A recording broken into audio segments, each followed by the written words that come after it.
And welcome back. So I got you underneath the truck again, and I thought about it, and based off some recent comments, and I know I haven't checked with the transmission guy, but I think we're going to drop the pan and do the fluid and filters.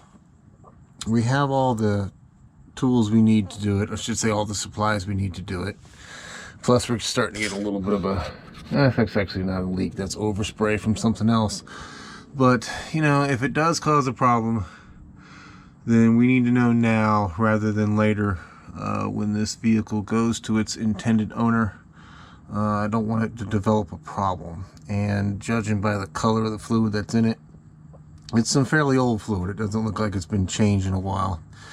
So with that being said, yeah, I'd rather just go ahead and see about dropping the pan, changing the filters, doing the fluids. So we're just gonna, like I said, drop the pan, the fluid that's in it, the filters that are in it, change the filters, and put new fluid in it. Now that won't replace 100% of the fluid.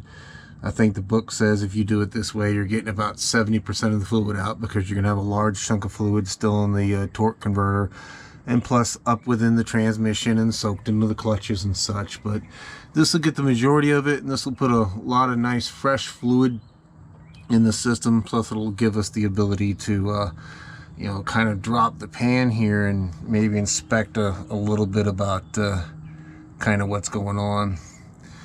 So it looks like we should be able to drop this pan even with the exhaust in the way, because down here is where our sump end is at, and this little bulge here on the side is where our spin-on filter is located internally. So we should be able to hopefully clear all that without having to drop the exhaust. But I guess if we have to, we can just unbolt it from the collectors real quick and drop it, but we'll see. First thing is going to need to do is just get the pan bolts loose to be able to get it out of here. The first thing I'm going to do is just crack those loose so it'll at least start draining the fluid, and then we'll go on from there. But let me get these pan bolts out, and then I'll bring you back for the next piece. One moment. And welcome back. So you can see we're using our big concrete mixing tubs, which are perfect for doing stuff like this when you got to catch fluid in a nice wide area. So we've got all our bolts cracked loose except for our back three. They're loose, but they're not out, just to allow the pan. The pan actually separated from the transmission on its own, so that RTV wasn't long for the world that they were using for the sealant. And as fate would have it, good thing we had some cardboard down, because I had the pan pushed out of the way to start taking the bolts out. And again, as fate would have it, I took the rear corner one out and immediately started dumping fluid, but we got our pan, you know, in place in time. So I'm just going to go ahead and let this drip a bit more, and then work on getting these last three pan bolts out, and hopefully getting this pan out of here. Yes, it did drip all over the exhaust cross member, but that's kind of unavoidable since the exhaust runs over that part of the pan. We'll just have to take some brake clean, make sure we clean that off real good prior to starting, just so we don't get a bunch of smoking. So like I said, the pan right now is still full of fluid, but it looks like it's drained out the majority of what's going to come out, and so we'll have to support the pan, take out the last three bolts, and hopefully be able to pull that pan out of there again, like I said, without hopefully having to drop the exhaust. Let's see. So yeah, that'll be fun. Looks like just three bolts in the back. We'll work on getting this pan out of here, getting it dumped out, and we'll be back. But I don't know if you can see this. Maybe I can show you some of it here. You can see that it's not exactly red. It's more brown than red, but it's not horrible. It still has a reddish tint to it. It doesn't smell burnt. It still smells like ATF4. And I don't know if I mentioned this before in my 2500 video when we put the upgraded transmission pan on it after the supercharger. And ATF4, man, it's got a weird smell to it. Just no way to describe it. I mean, I would actually prefer the smell of gear oil over this stuff. It's like I said, it's odd, but and it kind of smells just like new ATF4. So I'm hoping that means this fluid isn't as bad as I originally thought, but again, going to continue to work on this and bring you back in a bit. And I can't stress it more than I already have. I'll say it again. You can get these big concrete mixing tubs at pretty much any home improvement store, Lowe's, Home Depot, you know, whatever you got in your area. And like I said, it comes in perfect for doing stuff like this. And you know, if you're going to crack a cylinder head loose, sliding underneath, you know, one half of the engine, cracking the cylinder head loose to catch all the coolant and stuff. But again, we're going to continue to work on this, and I'll bring you back. Thank you much.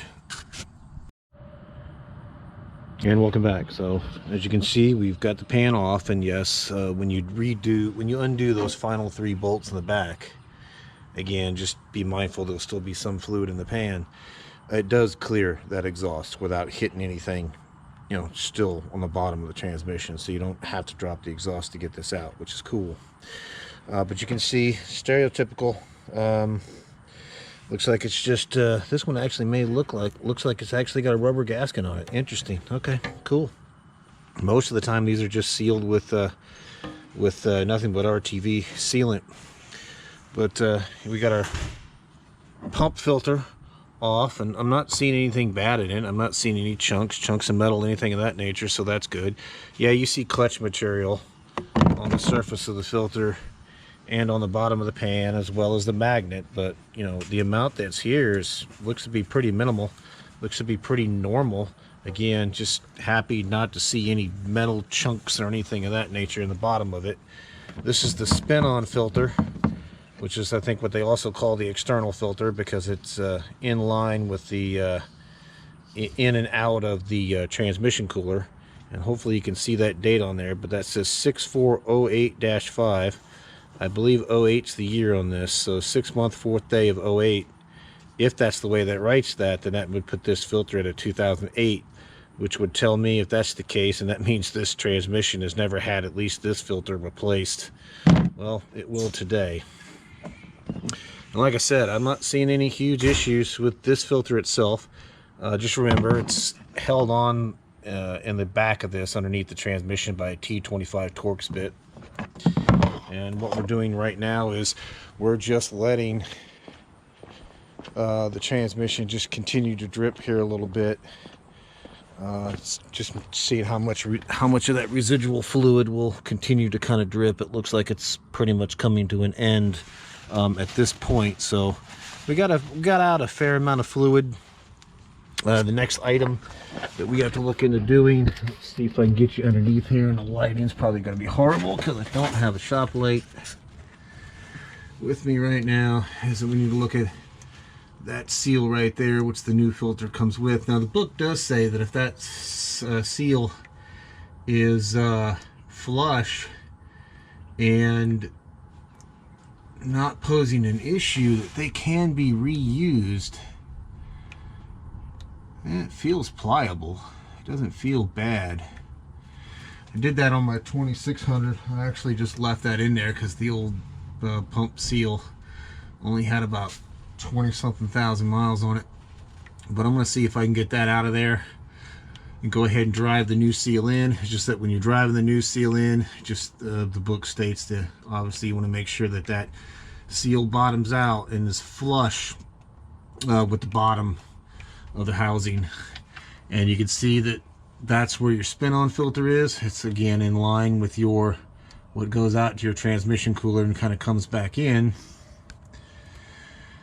and it's just continuing to drip. And my 2500 did that. It actually dripped that for a while, because I think what's happening is with that spin-on filter removed, you know, it's getting air into these lines going up through the transmission cooler and then coming back, so it's actually kind of helping to purge more of that fluid out. So we're just going to go ahead and let that drip, but in the meantime I'm going to see if I can get that pump body seal out and go ahead and drive a new seal in. It looks like an 18 millimeter socket fits nicely on the outside metal edge of that new seal to be able to drive it in. The book says to use like a socket or the butt end of a hammer or something to drive that new seal in place.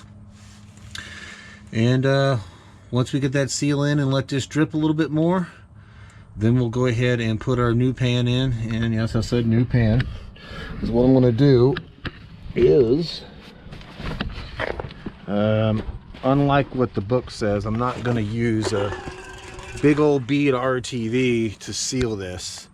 I'm just gonna go back with what you see here, which is a mall transmission pan gasket.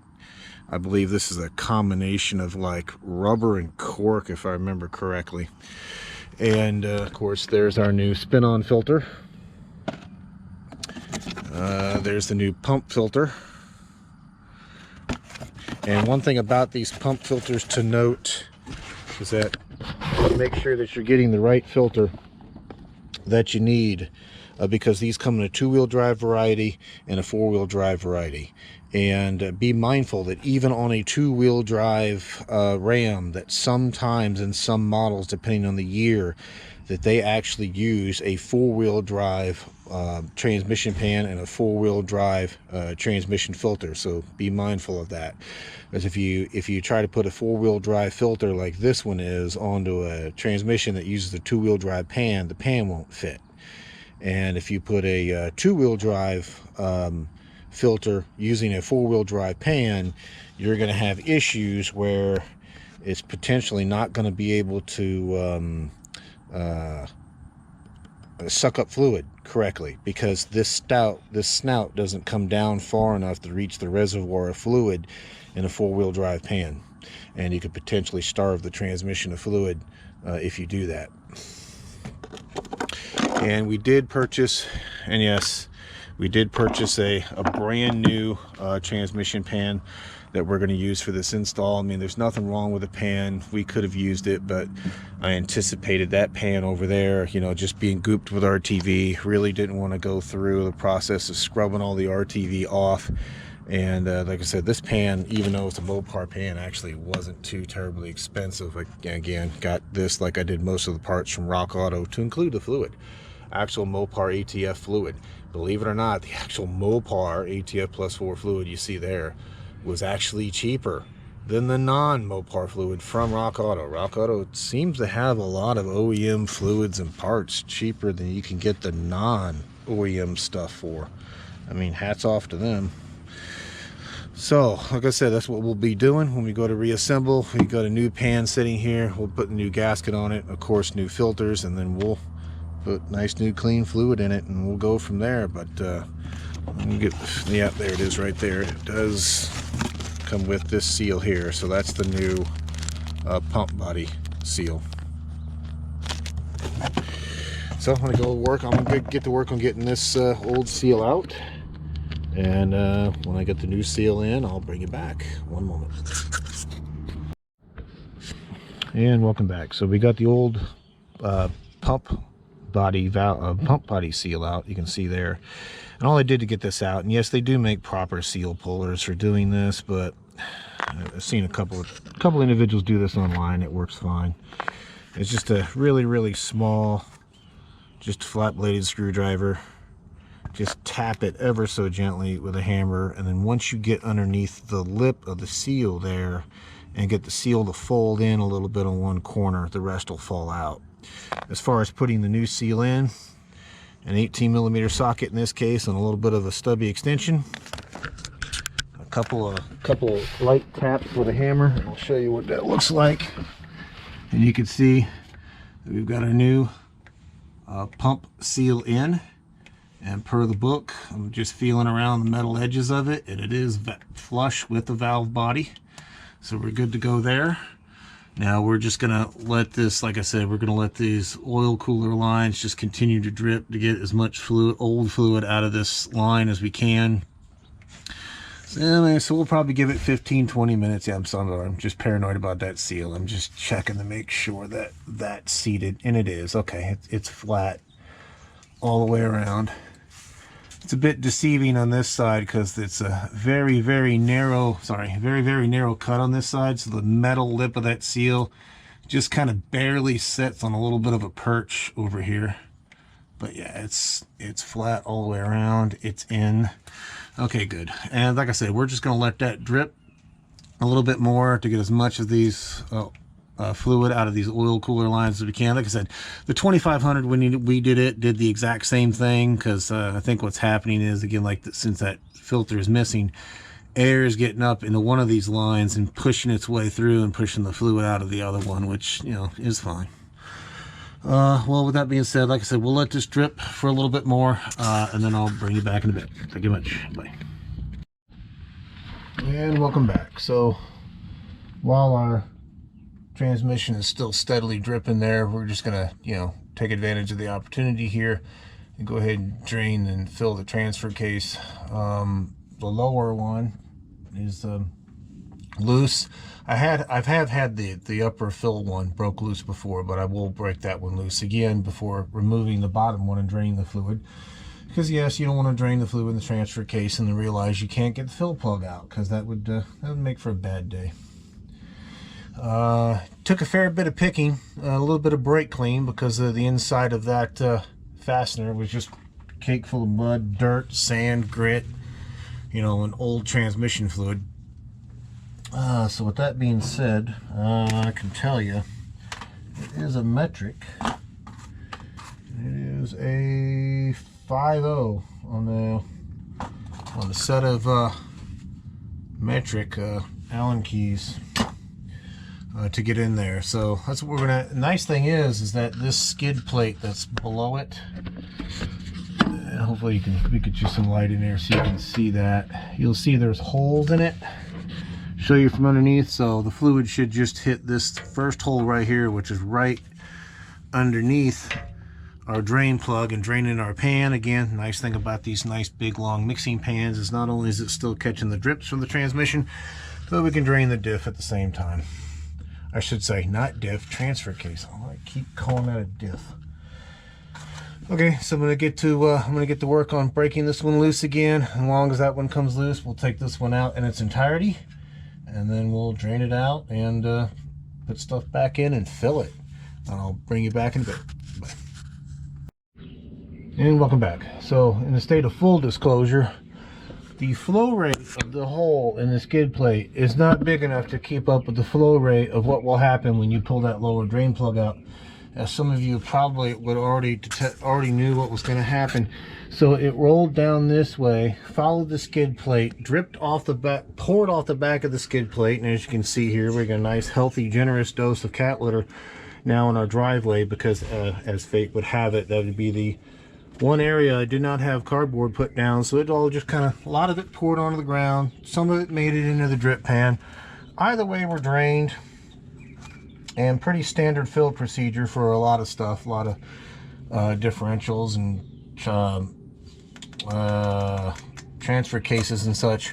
We're going to put the bottom one back in, snug it up, and then we're going to fill via the top until it starts to just kind of pour right off the bottom edge of the top one, and then we'll be full. And per the specs, since this is a 243 transfer case, it just uses ATF4, the same stuff that we're getting ready to dump back into the transmission. So with that being said, we're going to get these drain plugs back in, and then we're going to go ahead and fill this up. And what I'm going to fill it with, I just got a little like a fluid transfer pump type thing that I can just pull it straight out of one of the ATF bottles and just squirt it right into the transfer case here. So we're going to go ahead and take care of that, and then I'll bring you back. Thank you much. And welcome back. So hopefully you can see that we're just starting to run out of the top filling there. And just double check, yep, that's exactly where our fluid's at. We're right where we need to be. So I'm going to go ahead and just put the top fill plug in, get it tight, and then the transfer case fluid change will be done. I am using a little bit of this on the threads before I put it in. It's just some Permatex thread sealer. With that being said, okay, I'll bring you back for the remainder of the transmission piece. One moment.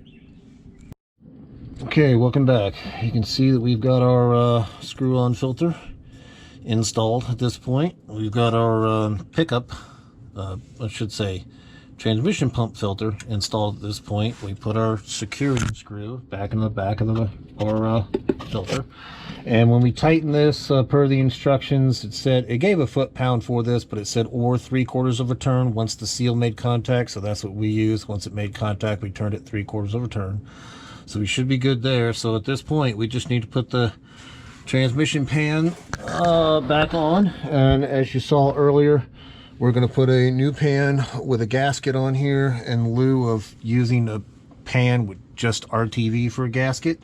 I don't know if it, yeah, again, I'm going to try it. I don't think the gasket alone will be an issue, because the pan that we put on our 2500 was also that way, where it was, they actually gave a fiber gasket to use with the replacement pan. Granted, it wasn't an OEM pan, but I'm going to try it this way because I really just don't like gooping on that much RTV and then happen to clean it up later in case whoever, you know, has to do this job next. With that being said, I'm going to get the pan, get some bolts, and get it up in here, and I'll bring it back in a bit. Bye. And welcome back. So you can see we got our oil pan installed, nice and bright and shiny. And no, I did not order this with gloss black paint. It came that way. I'll show you the part number though. So we got it in, we just did a crisscross pattern, got them tight, and just kind of went around it a couple of times to verify that we hit all. I believe this got 15 bolts in it to hold it down. And you can see our gasket's done a nice job of kind of squeezing out the sides, which is fine. And I'm really hoping the gasket is enough to withhold that again. I know the book says to just use a nice big goopy bead of RTV all the way around it, but I don't necessarily like that. It's just preference. But I'll show you the part number for the pan and the gasket once we get out of here. But I'm gonna hose the exhaust pipe here down with a little bit of brake clean, just to remove any residual transmission fluid so it doesn't smoke like a chimney on first startup. But at this point we're good. We got our differential taken care of, and we've got our transmission filters replaced, secured, both of them. Got the pan secured, so we're just ready to fill the transmission at this point, and then run it, let it get up to operating temperature, and then verify that we've got the appropriate level of fluid at hot, and then we should be good. With that being said, I'll bring you back in a bit when we go to fill it. Thank you much. Bye. And welcome back. So I wanted to, as promised, I wanted to show you the part numbers. So this was the part number off the gasket we're using for the oil pan, again in lieu of doing an RTV sealant on it. And of course the part number for the oil pan, the nice shiny oil pan that you saw on the bottom, is right there. And again, I didn't order it shiny, it came in shiny. So that being said, I'll bring you back for the next piece. Thank you much. Bye. And welcome back. So we just ran it, got it up to operating temperature. We got the transmission as hot as we could, just kind of sitting here at idle. It peaked out at about 114 degrees. What I did at first, or what we did at first, was fill it until we were at the cold mark, start it up for about 10-12 seconds, let that pump engage and start pulling the fluid and stuff back in, then shut it down, checked it again, filled it back up, added more fluid till it was back up to cold again, and then let it run. And then once it got up to temperature, and of course started opening up these cooling lines here to go to the transmission cooler, of course it dipped again, and I filled it once again, just a little bit past cold, and then kind of just let it heat up from there. And when it got to about 113, 114 degrees, it is about not quite up to the hot mark, but about 3/4 of the way to the hot mark. And of course that's without driving it. So what I'm going to do right now is we got it shut down. We're just going to let it cool down overnight. And then what we'll do is I'll come out here at some point, obviously before we drive it again. I'll start it up, check it cold, and see if we're within our cold marks or not. If not, then we'll add to our cold, and then kind of drive it around from there, and then check it once we get the transmission, you know, up to its normal operating temperature. But with that being said, counting what we used in the differential and what we've used so far, we had 6 quarts in the box, and then another 4 quarts off to the side. So I want to say we went through 6, 7, 8, 9, 10. Yeah, I think we went through about 10 quarts of fluid, about 10, 11 quarts of fluid so far on this. And I think if you're doing an overhaul, I'd have to double check this, don't quote me on it, but I think if you're doing an overhaul, it uses like a total of, and this is if you were doing a rebuilt and putting a brand new converter in, it's something like 16 or 20 something quarts of fluid. So we definitely had fluid in there. Obviously, you're still going to have some fluid left in the torque converter. You're going to have fluid left in these transmission cooling lines, as well as the transmission cooler. Now, when we remove that oil filter, that screw-on filter that filters in line with the transmission cooler, we did let that drip a good couple of hours. So we got probably quite a bit of fluid out of those transmission cooler lines. And to show you what we're dealing with here, this is the old fluid. It looks pretty dark because it's in this pan, but that gives you an idea. It's not quite brown and it's not quite red.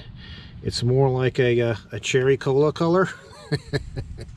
And the stuff that came out of the differential was exactly the same, so it definitely needed to be changed. But with that being said, I'm not seeing any leaks underneath, which is good, other than the stuff that we spilt when the pan got sloshed around a little bit. So like I said, we're going to let it cool. Once it's cold, check it at a cold level, and then we'll take it for a rip and check it at a hot level and just see if we need to add any more fluid after this point. But with that being said, I'm going to call it a video at this point.